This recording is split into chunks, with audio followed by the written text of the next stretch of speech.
We are getting minute-by-minute updates, Akshita, from my colleague Kanu, who's inside the courtroom. The judge, of course, is looking at the documentation that has been provided by the CBI to Judge M.K. Nagpal.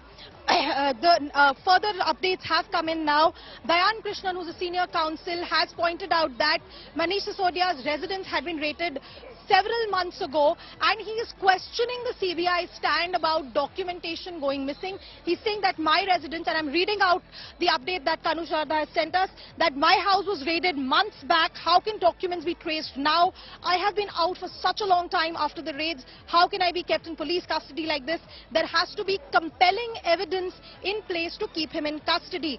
And however, the judge seems to be accepting the CBI's line of argument that not everything can be written down in the remand application. They'll have to see what else is being said by the CBI. So all in all, very interesting arguments going on inside the courtroom as Manish Sisodia's lawyers argue that the CBI is hiding why they want to keep Sisodia in custody. The CBI is not disclosing what kind of evidence has been found or who are the persons that they want to confront Sisodia with, while the CBI says these are confidential aspects of the investigation. Everything cannot be put in the remand application, and that there are other co-accused that they want to confront Manish Sisodia with, and therefore they need 3 more days of custody. We'll have to now wait to see what the judge's response to all of these arguments is going to be. But very clearly the judge is questioning both parties. At one point the judge asked the CBI who exactly are the people you want to confront him with, and on the other side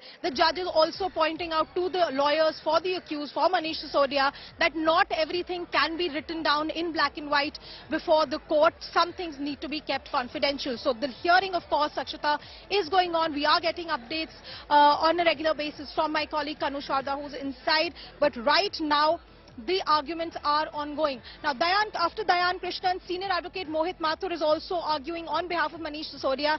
He has said that they moved the Supreme Court under Article 32 seeking quashing of the FIR, and it is not that the Supreme Court's order was a setback. It is simply that the Supreme Court had said that alternative remedies are available with us. Remember, the CBI in its arguments just a few minutes ago had said that Manish Sisodia had tried to waste time and delay the questioning by approaching the Supreme Court. His lawyers are now taking the stand that the Supreme Court proceedings were only for quashing of the FIR itself, that the remand order, that the police custody remand was never challenged before the Supreme Court, and therefore the CBI cannot now argue that Manish Sisodia was trying to delay or interfere in these ongoing proceedings or in these in the ongoing interrogation that has happened right now. So a heated argument is going on inside, Akshita, as we speak. They are, the Sisodia's lawyers, of course, saying that further remand should not be granted to the CBI, that the CBI has already had him in custody for 5 days, that he has already faced questions, that the CBI had already, in fact, raided his residence and seized all documents. So now they cannot raise the allegation that documents have gone missing.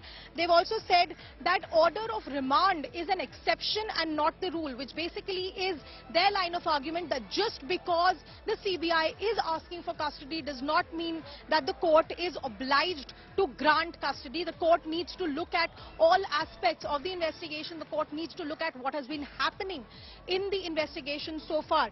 They're also saying that further remand should not be granted. Of course, Sisodia's lawyers are opposing the demand for further custodial interrogation of the former Deputy Chief Minister of Delhi, even as the CBI is saying that they need him to be confronted with other accused and with the other evidence that is there in the case. Just I'm going to try and get a comment now. Once Pradeep ji, idhar aiye, jaldi se aiye.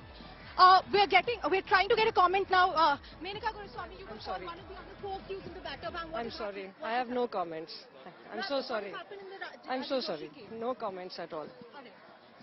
So Akshita, this was senior advocate Menaka Guruswamy who was arguing on behalf of Anisha, I'm going to come back to you. Anisha getting us the live updates right now from the Rouse Avenue court. She's been breaking down in great detail what's really playing out, what's the CBI's argument, what's been Sisodia's legal argument as well.